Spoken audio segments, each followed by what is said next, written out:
माँ वैष्णो देवी के आशीर्वाद से आज हम निकल पड़े हैं श्री माता वैष्णो देवी धाम की यात्रा करने के लिए।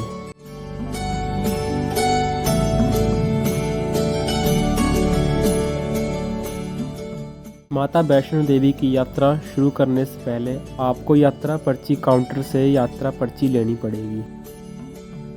यात्रा पर्ची लेने के बाद आप तुरंत अपनी यात्रा शुरू कर सकते हैं।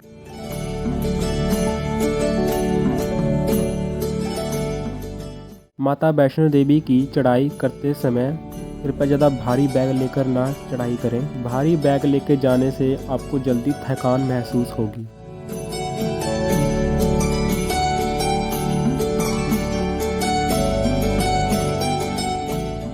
रास्ते में अनेकों दुकान मिलेंगी जहां पर डंडे रखे होते हैं यात्रा करने के लिए। ये डंडे लेकर आप यात्रा करेंगे तो आपको ज़्यादा थकान महसूस नहीं होगी।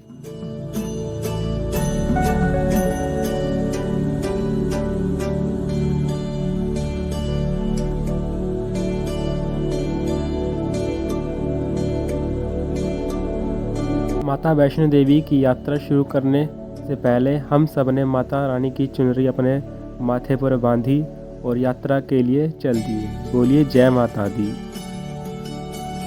यह स्थान माता वैष्णो देवी का स्वागतम द्वार है। यहाँ से सभी भक्तजनों की यात्रा शुरू होती है और यहाँ पर सभी भक्तजनों की पुलिस की निगरानी में और उनके सामान की चेकिंग की जाती है ताकि कोई गलत सामान लेकर यात्रा शुरू ना कर सके।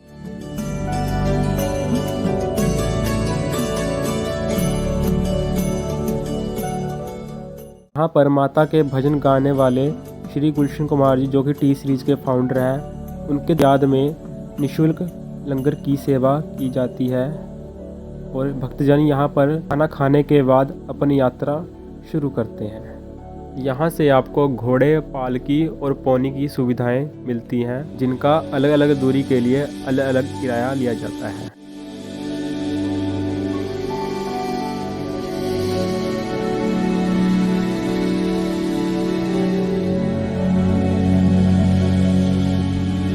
थोड़ी सी दूर चलने के बाद आपको बाणगंगा के दर्शन होंगे। यहाँ पर श्री माता वैष्णो देवी ने धरती में तीर मारकर वहाँ से जल निकालकर श्री भगवान बजरंगबली की प्यास बुझाई थी और यहीं पर माता रानी ने अपने केश धोए थे, इसलिए इस स्थान को बाणगंगा कहा जाता है। सभी भक्तजन यहाँ से नहाकर अपनी यात्रा शुरू करते हैं।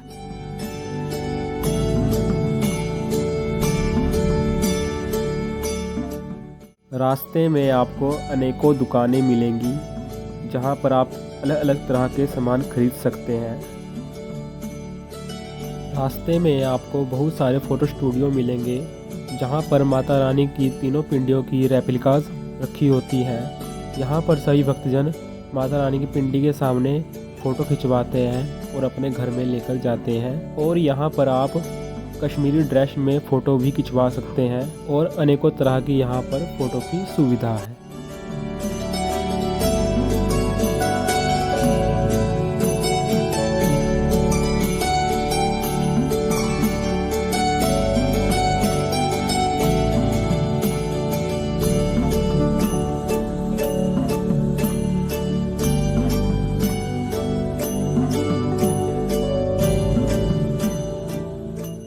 थोड़ी सी दूरी तय करने के बाद आपको माता वैष्णो देवी का इच्छापूर्ण मंदिर दिखाई देगा।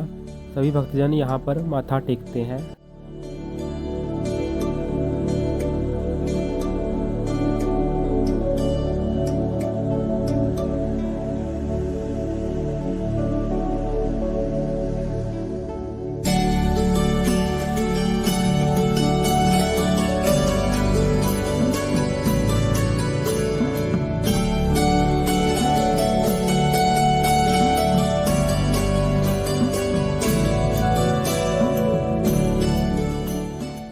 इस स्थान का नाम चरण पादुका है, जहाँ पर श्री माता वैष्णो देवी के चरणों के निशान थे।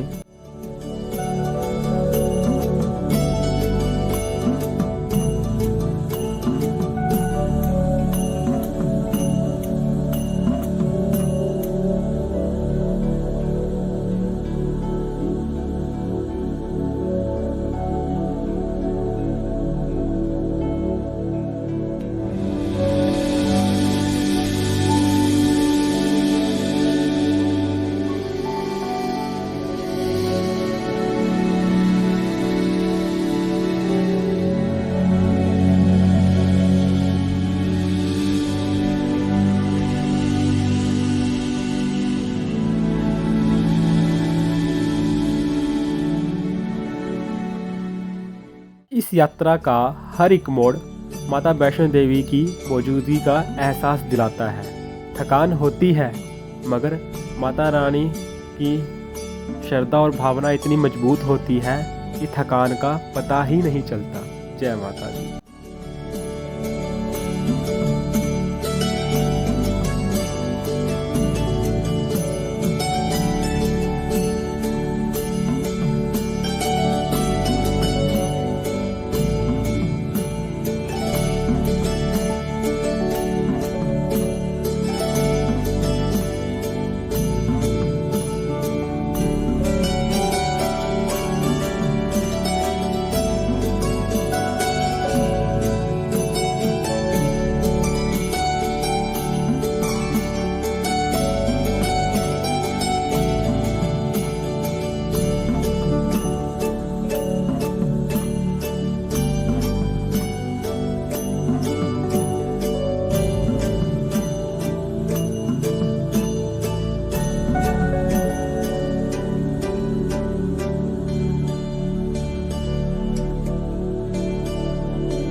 यात्रा का सबसे कठिन लेकिन पवित्र पड़ाव अर्धकुंवारी। कहते हैं यहाँ पर माता ने 9 महीने तक गुफा में तपस्या की थी, इसलिए इस जगह का नाम गर्भजून भी है।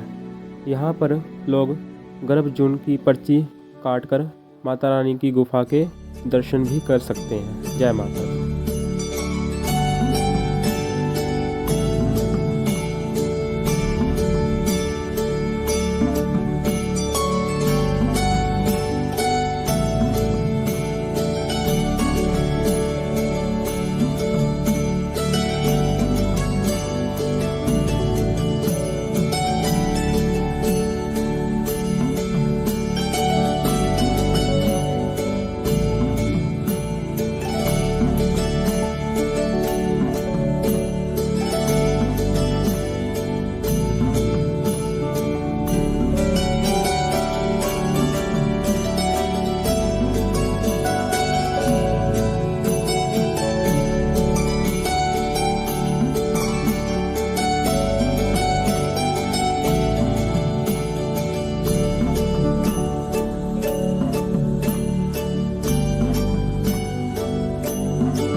कुछ किलोमीटर चलने के बाद आपको श्री माता वैष्णो देवी का भवन नज़र आ जाता है। भवन को देखते ही सभी भक्तजनों की थकान मिट सी जाती है और मन के अंदर माता रानी के जयकारे गूंजने लगते हैं।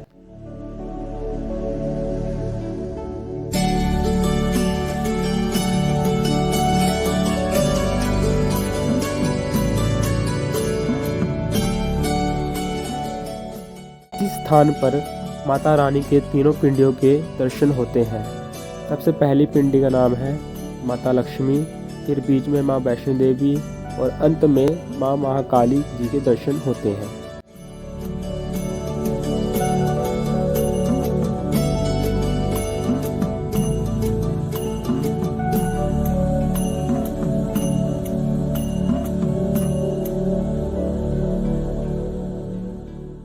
श्री वैष्णो देवी माता के दर्शन करने के पश्चात अगला स्थान आता है श्री भैरव बाबा जी का मंदिर। माता श्री वैष्णो देवी जी के दर्शन करने के बाद आपको बाबा श्री भैरव बाबा जी के दर्शन करने अनिवार्य है। कहा जाता है भैरव बाबा जी के दर्शन किए बिना आपकी माता वैष्णो देवी जी की यात्रा सफल नहीं होती है। जय माता दी।